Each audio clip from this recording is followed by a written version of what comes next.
Radio মিলনের আজকের নিবেদন স্যার আর্থার কোনান ডয়েলের কাহিনী দ্য নিউ ক্যাটাকম্ব। গল্পটি ভালো লেগে থাকলে অবশ্যই লাইক এবং শেয়ার করবেন এবং আরও নতুন নতুন গল্প শোনার জন্য সাবস্ক্রাইব করতে ভুলবেন না আমাদের official YouTube channel radio Milan audio story. শুরু হচ্ছে স্যার আর্থার কোনান ডয়েলের কাহিনী দ্য নিউ ক্যাটাকম্ব।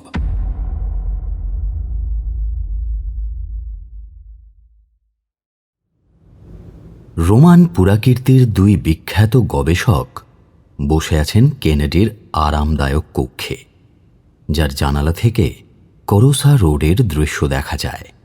শীতের রাত, দুজনেই ঠান্ডা থেকে বাঁচতে ইতালিয়ান হিটারের কাছে চেয়ার টেনে এনেছেন। তবে উষ্ণতার বদলে হিটারটা শুধু ভ্যাপসা গরমই ছড়াচ্ছে।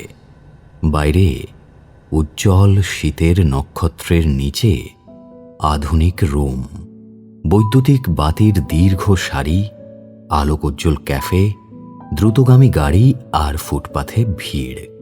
কিন্তু ভেতরে এই ধনী ইংরেজ প্রত্নতত্ত্ববিদের বিলাসী কক্ষে শুধুমাত্র প্রাচীন রোম বিরাজ করছে।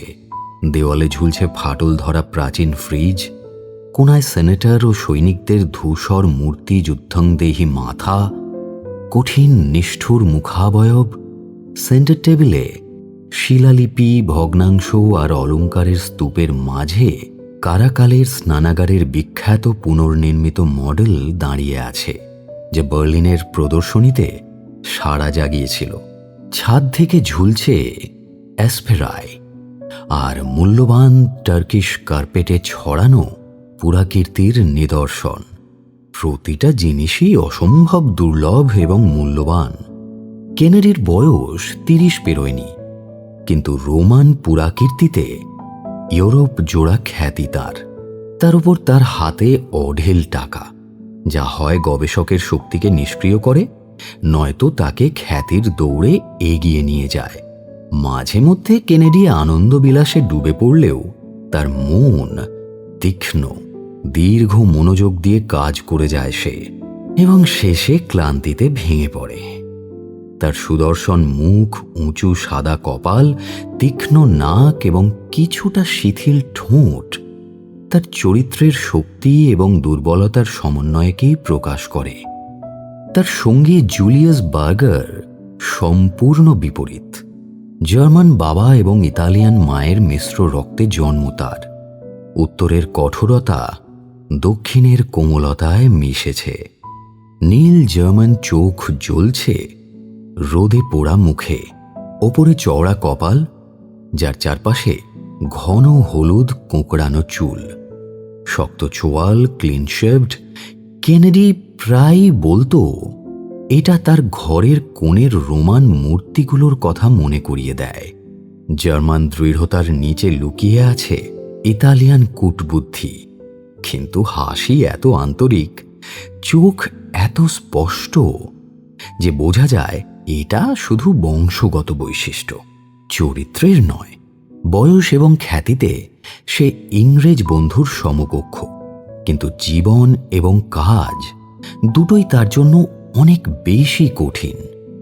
12 বছর আগে গরিব ছাত্র হিসেবে রোমে এসে বন বিশ্ববিদ্যালয়ের গবেষণা বৃত্তিতে জীবন কাটিয়েছে। ধীরে ধীরে কষ্টে, একাগ্রতায় সে খ্যাতির সিঁড়ি বেয়ে উঠেছে। এখন বার্লিন একাডেমির সদস্য। সবাই বিশ্বাস করে শীঘ্রই সে জার্মানির সর্বশ্রেষ্ঠ বিশ্ববিদ্যালয়ের অধ্যাপক হবে।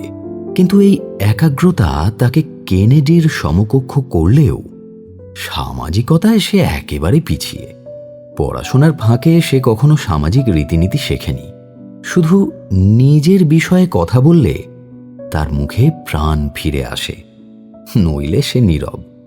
খানিকটা হীনমন্যতায়ও ভোগে। গভীর বিষয়ের অজ্ঞতা নিয়ে সে বিব্রত আর ফালতু আলাপে ভীষণ বিরক্ত হয়। তবু কয়েক বছর ধরে এই ভিন্ন চরিত্রের দুই প্রতিদ্বন্দ্বীর মধ্যে বন্ধুত্ব গড়ে উঠেছে, কারণ নতুন প্রজন্মে একমাত্র তারাই পরস্পরের জ্ঞান এবং উদ্দীপনা উপলব্ধি করতে পারে। সত্যি কথা বলতে ইতিহাসের প্রতি আগ্রহই তাদের এক করেছিল।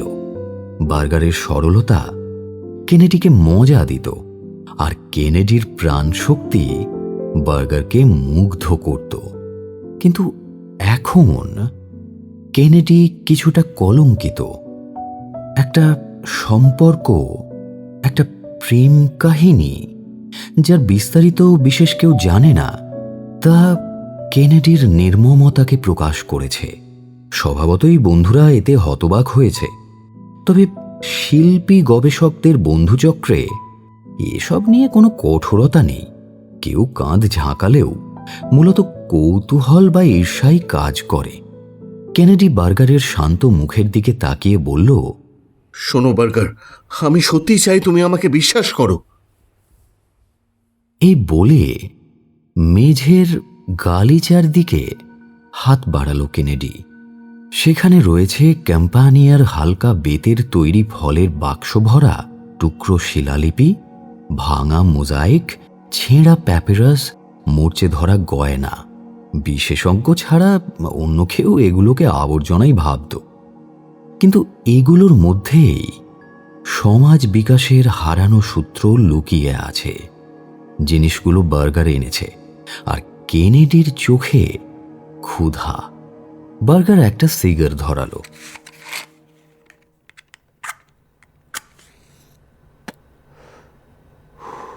কেনেডি বলল, তোমার ধনভাণ্ডারে আমি হাত দেব না বার্গার, কিন্তু কিন্তু এর বিষয়ে আমি শুনতে চাই তোমার কাছে।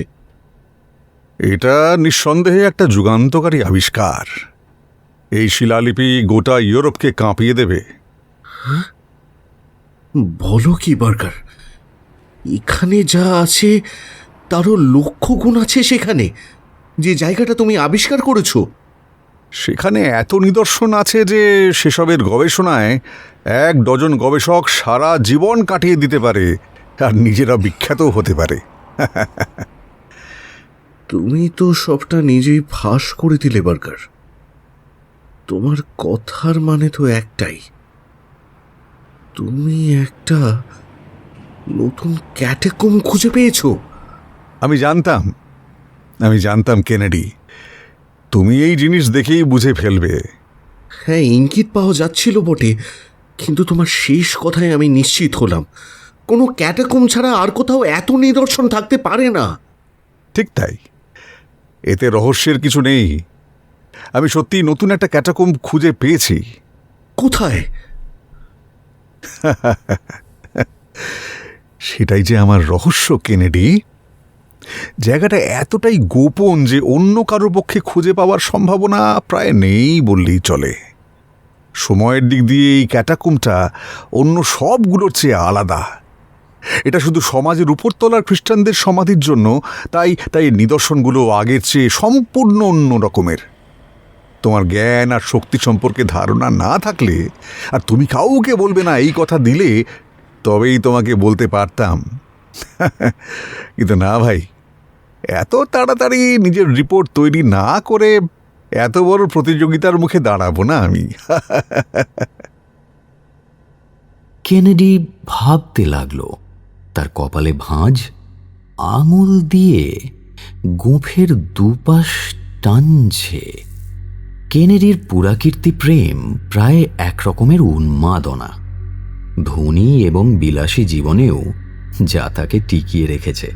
উচ্চাকাঙ্ক্ষা আছে, কিন্তু রোমের ইতিহাস নিয়ে তার উৎসাহই যেন তাকে বাঁচিয়ে রেখেছে। সেই নতুন ভূগর্ভস্থ জগৎ দেখতে ব্যাকুল। শোনো বার্গার, বিশ্বাস করো, এই বিষয়ে তুমি আমার উপর পুরোপুরি ভরসা রাখতে পারো। তোমার অনুমতি ছাড়া আমি কোনো কিছুই কখনো প্রকাশ করব না। তোমার অনুভূতি আমি বুঝি, আর এটাই স্বাভাবিক। কিন্তু আমার তরফ থেকে ভয়ের কিছুই নেই। আর তুমি যদি নাও বলো, আমি কিন্তু খুঁজব, আর একদিন না একদিন ঠিকই খুঁজে পাবো। তখন অবশ্যই আমি যা খুশি তাই করতে পারবো। বার্গার কিছুক্ষণ চিন্তিতভাবে সিগার টানল।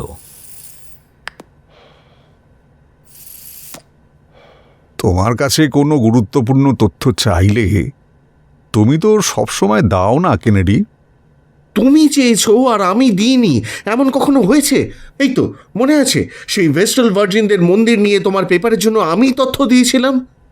ও, সেটা তুচ্ছ ব্যাপার। কিন্তু যদি তোমার ব্যক্তিগত কিছু জিজ্ঞাসা করি, এই ক্যাটাকুম্ব আমার কাছে ব্যক্তিগত, তার বিনিময়ে তোমার ভরসা চাই। বার্গার বার্গার, তুমি কি বলতে চাইছো আমি বুঝতে পারছি না। কিন্তু তুমি যদি বলো আমি তোমার প্রশ্নের উত্তর দিলে তুমিও দেবে, তবে নিশ্চিত থাকতে পারো আমি নিশ্চয়ই দেব। আরামে হেলান দিয়ে ধোঁয়ার বল উড়িয়ে বার্গার বলল,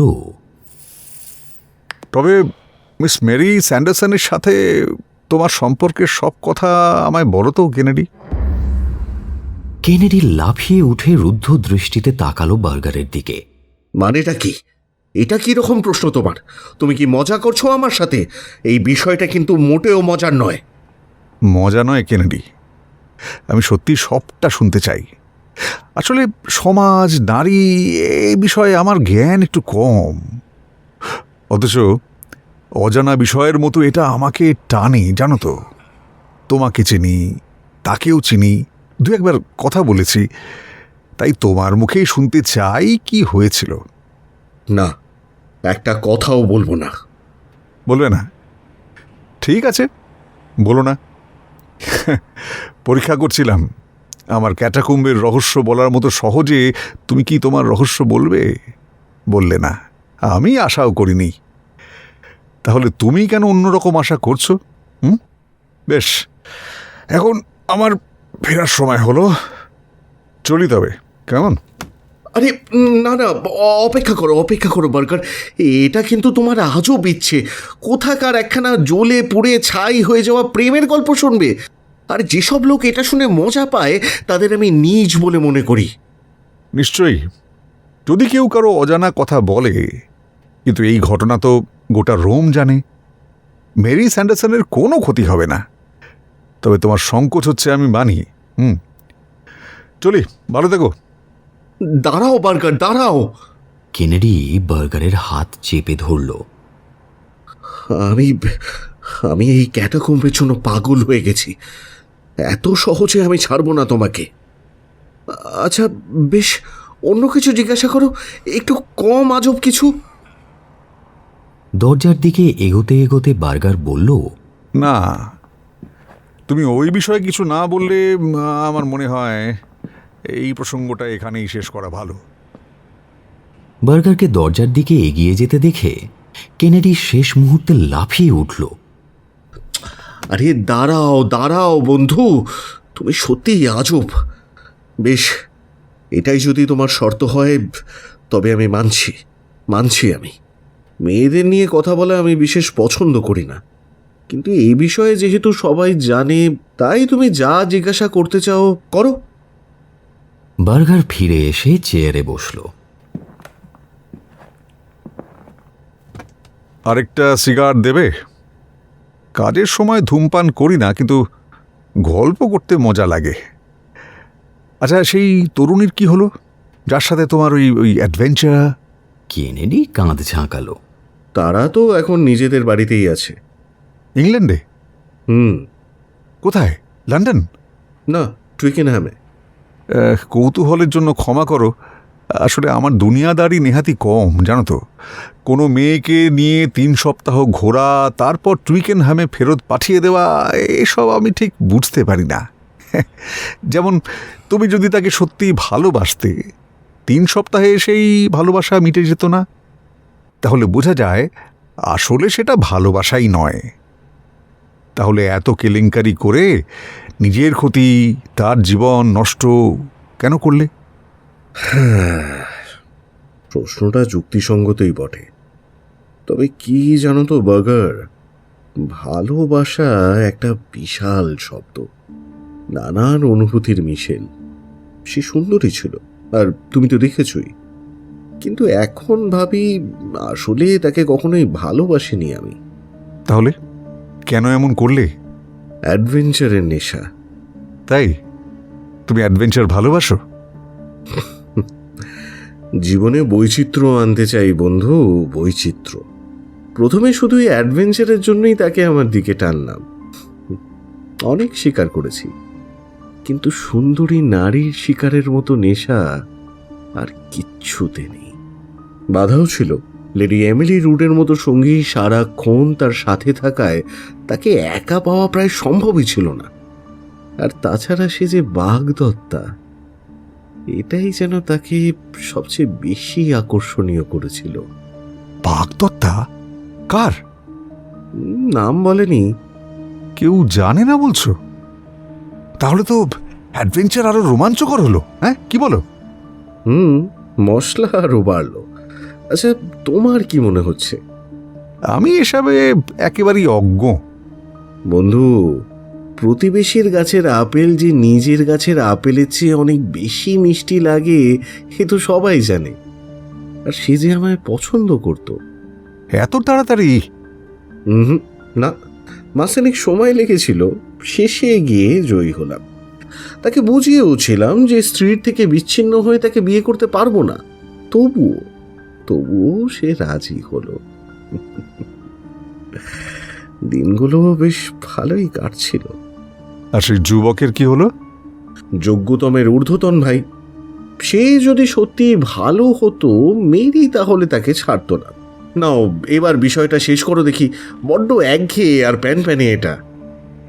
আর একটা প্রশ্ন, 3 সপ্তাহ পরে তুমি তাকে ঝেড়ে ফেললে কি করে?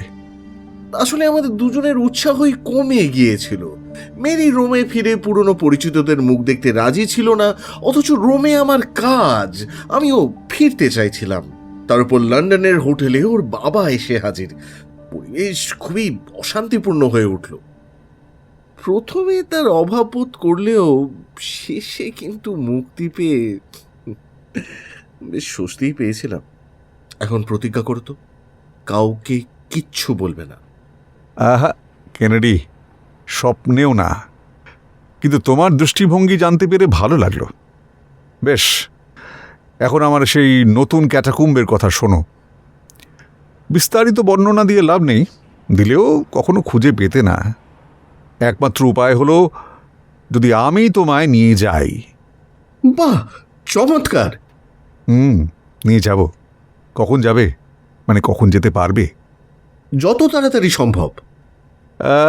আজকের রাতটা তো বেশ সুন্দর, যদিও একটু ঠান্ডা। আচ্ছা, 1 ঘন্টার মধ্যে রওনা হতে পারবে?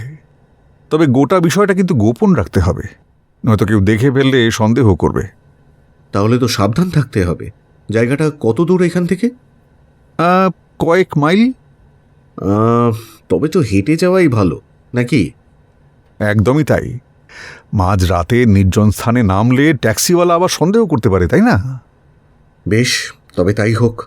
অ্যাপিয়ান ওয়ের গেটে রাত 12টায় দেখা করা যাক। মোমবাতি আর দেশলাই সঙ্গে নেওয়ার জন্য একবার বাড়িতে যেতে হবে। ঠিক আছে বার্গার, তোমার বিশ্বাসের জন্য অশেষ ধন্যবাদ। আর আমি কথা দিচ্ছি, তুমি রিপোর্ট প্রকাশ করার আগে আমি কিচ্ছু লিখব না। তাহলে ঠিক 12টায় গেটে দেখা হচ্ছে আমাদের। শহরে মিষ্টি ঘণ্টার ধ্বনি বেজে চলেছে। ঠান্ডা নির্মল বাতাস বইছে। একটা ইতালিয়ান ওভারকোট গায়ে, হাতে লণ্ঠন নিয়ে বার্গার তাদের পূর্ব নির্ধারিত জায়গায় পৌঁছল। কেনেডি অন্ধকার থেকে বেরিয়ে এলো। তুমি তো দেখছি প্রেমে যেমন উৎসাহী, কাজেও ঠিক তেমনই, কেনেডি। হ্যাঁ, প্রায় আধ ঘন্টা ধরেই অপেক্ষা করছি। আশা করি কেউ টের পায়নি। মোটেও না, ভীষণ ঠান্ডা লেগেছে।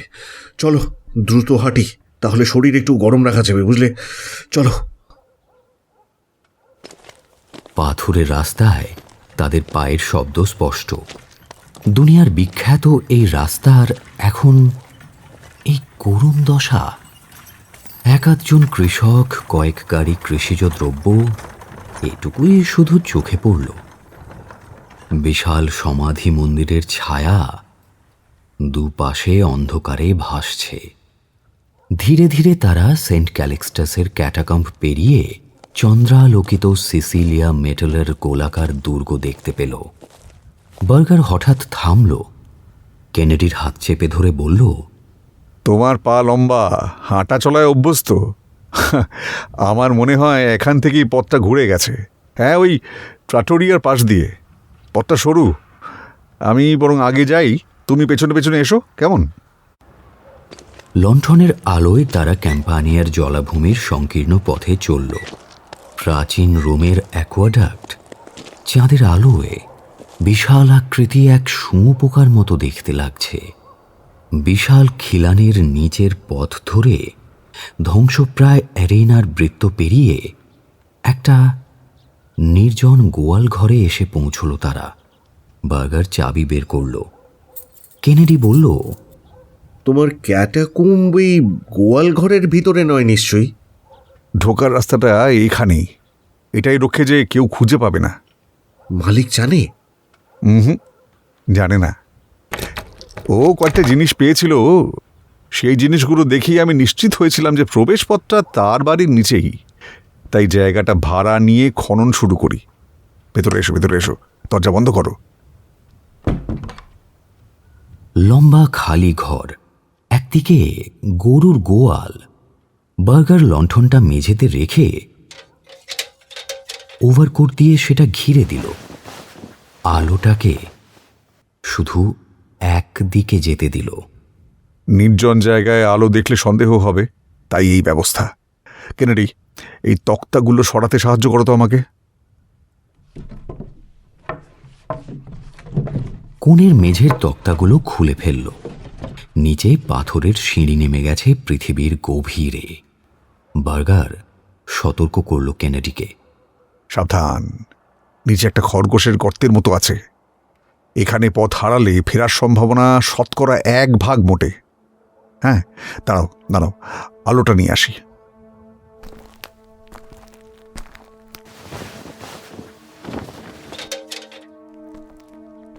এই এত জটিল পথ তুমি চিনলে কি করে? প্রথমে অবশ্য প্রাণ নিয়ে টানাটানি হয়েছে, এখন অভ্যেস হয়ে গেছে।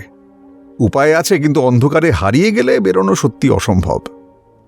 এখনো বেশি দূর যেতে হলে সুতো ফেলে ফেলে যাই, বুঝলে তো। 100 গজ এগিয়ে যেতে না যেতেই পথটা 20টা শাখায় ভাগ হয়ে যায়। গোয়াল ঘর থেকে প্রায় 20 ফুট নিচে নরম টুফা পাথর কেটে বানানো চতুষ্কোণ একটা কক্ষ। লণ্ঠনের আলোয় দেওয়ালগুলো স্পষ্ট হয়ে উঠছে।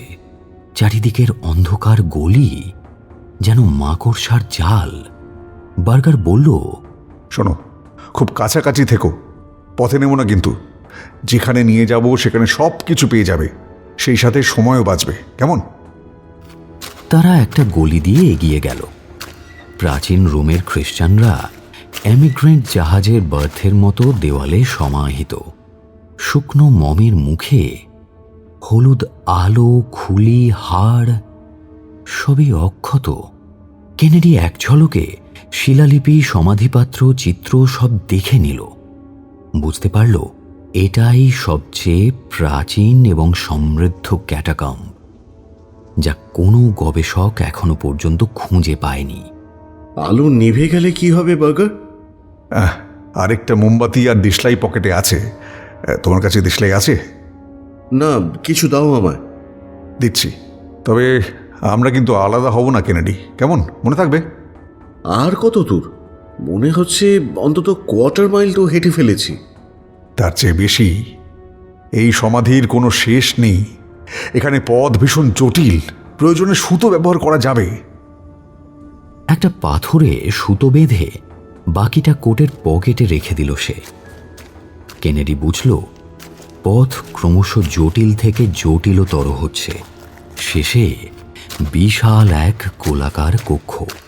এক প্রান্তে টুফার বেদি, তার উপর মার্বেল পাথর। কেনেডি উচ্ছ্বসিত হয়ে উঠল। অদ্ভুত! খ্রিস্টান বেদি, সম্ভবত পৃথিবীর প্রথম। ওই তো ওই কোণার একটা ক্রস। আর এই গোলাকার জায়গাটা, এটা মনে হয় গির্জা হিসেবে ব্যবহৃত হতো। ঠিক তাই। সময় থাকলে দেওয়ালের সমাধিগুলো দেখাতাম। একেবারে প্রথম দিকে পোপ আর বিশপের মমি, মিটার, ক্রোজিয়ার সম্পূর্ণ পোশাকে। ওইটার দিকে তাকাও, ওইদিকে। বার্গারের কথা শুনে কেনেডি এগিয়ে গেল। ফ্যাকাশে মাথার দিকে তাকালো। ছিন্ন ভিন্ন হয়ে মিটারের ওপর পড়ে আছে। চমৎকার! এমনটা আমি কখনো দেখিনি। বার্গার, আলো নিয়ে এসো। বার্গার কিন্তু কিছুটা দূরে দাঁড়িয়ে আছে। জিজ্ঞেস করলো, ওই সিঁড়ি থেকে এখান অবধি আসতে কতগুলো ভুল পথ পার হলে মনে আছে? 2000-এরও বেশি। ক্রিশ্চানরা ঠিক এতটাই সুরক্ষা নিত। আলো নিয়েও বেরোনোর সম্ভাবনা 2000:1। আর অন্ধকারে তো কথাই নেই। যা বলেছ। অন্ধকার যে কি ভয়াবহ, একবার তাই পরীক্ষা করেছিলাম। আবার করি। লণ্ঠনের আলো নিভে গেল। অদৃশ্য হাত কেনেডির চোখ চেপে ধরল। এমন ঘন অন্ধকার সে কখনো দেখেনি। যেন শ্বাস নেওয়া যাচ্ছে না। সে হাত বাড়িয়ে ঠেলে দিতে চাইল। আলো জ্বালাও, আলো জ্বালাও বার্গার, বার্গার আলো জ্বালাও। বার্গার হেসে উঠল। তার হাসি যেন চারিদিকে ধাক্কা খেয়ে ফিরে ফিরে আসতে লাগলো।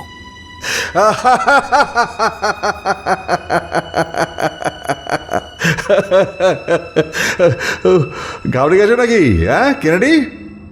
আলো জ্বালাও বার্গার, আলোটা জ্বালাও।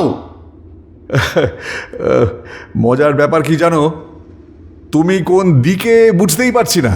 তুমি কোথায় কোথায় দাঁড়িয়ে আছো? তোমাকে তোমাকে তোমাকে যেন চারিদিক থেকে শুনতে পাচ্ছি আমি। বার্গার, বার্গার আলোটা জ্বালাও। এই সুতো না থাকলে আমিও দিশা হারাতাম। তা তো বটেই, তা তো বটেই।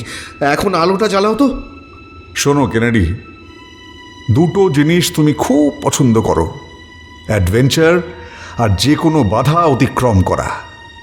আজকের অ্যাডভেঞ্চার হলো এই ক্যাটাকম্ব থেকে বেরোনো।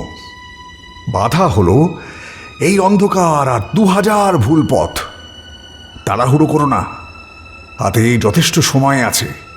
মাঝে মাঝে বিশ্রাম নিও আর ভেবো মেরি স্যান্ডারসনের সাথে ঠিক কীরকম অন্যায় করেছিলে। মনে থাকবে? এসব কি বলছো? দানব কোথাকার, কি বলতে চাইছো তুমি?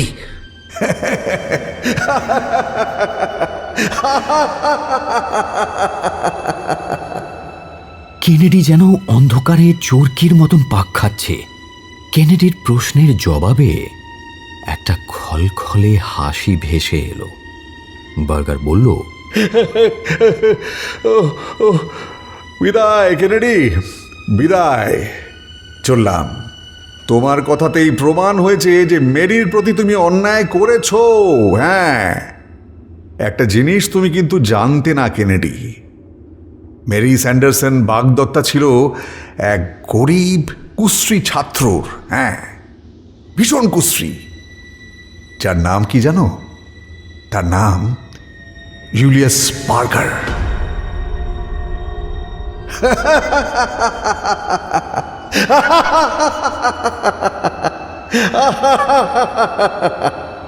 বার্গার, বার্গার আমাকে ছেড়ে যেও না এইভাবে। বার্গার, আলোটা জ্বালাও বার্গার, ঈশ্বরের দোহাই, আলোটা জ্বালাও বার্গার।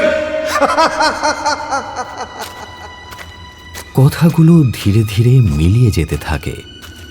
তারপর পাথরের ওপর পায়ের শব্দ কমে আসতে লাগলো। পর মুহূর্তে সম্পূর্ণ নিস্তব্ধতা। তারপর সেই প্রাচীন গির্জার স্তব্ধতা কেনেডিকে গ্রাস করল। ডুবন্ত মানুষকে জল যেমন চেপে ধরে, সেই রকম। 2 মাস পরে ইউরোপের পত্রিকায় এক সংবাদ প্রকাশিত হল। হেডলাইনে লেখা আছে, রোমে সম্প্রতি চমকপ্রদ পুরাকীর্তির সন্ধান। সেন্ট ক্যালিক্সটাস ক্যাটাকম্বের পূর্ব দিকে নতুন ভূগর্ভস্থ সমাধিক্ষেত্র। প্রাচীনতম খ্রিস্টান নিদর্শনে সমৃদ্ধ এই স্থানের আবিষ্কারক ডক্টর জুলিয়াস বার্গার, এক প্রতিশ্রুতিমান জার্মান প্রত্নতত্ত্ববিদ, যিনি রোমান পুরাকীর্তিতে শীর্ষস্থান দখল করছেন। যদিও তিনি প্রথম আবিষ্কার প্রকাশ করেন, তবুও এক দুর্ভাগা অভিযাত্রী তার আগেই এটি খুঁজে পেয়েছিল। কয়েক মাস আগে বিখ্যাত ইংরেজ গবেষক কেনেডি রোমের কর্সোয় তাঁর বাসা থেকে রহস্যজনকভাবে নিখোঁজ হন। ধারণা করা হচ্ছে এক কেলেঙ্কারির জেরে তিনি রোম ত্যাগ করেছেন। বর্তমানে জানা যায়, পুরাকীর্তির প্রতি তাঁর গভীর ভালোবাসাই তাঁকে মৃত্যুর দিকে ঠেলে দিয়েছে। নতুন ক্যাটাকাম্বের গভীরে তাঁর দেহ পাওয়া গিয়েছে। পায়ের অবস্থা থেকে বোঝা যায়, বিপজ্জনক গলিপথে তিনি বেশ কয়েকদিন ধরে হেঁটেছেন। কিন্তু দুঃখজনক ঘটনা হল, মোমবাতি বা দেশলাই ছাড়া তিনি কেন এই ভূগর্ভস্থ গোলকধাঁধায় প্রবেশ করলেন? ডক্টর বার্গার ছিলেন তাঁর অন্তরঙ্গ বন্ধু, তাই এই বিরল আবিষ্কারের আনন্দ সঙ্গীর মর্মান্তিক মৃত্যুতে ম্লান হয়ে গেছে।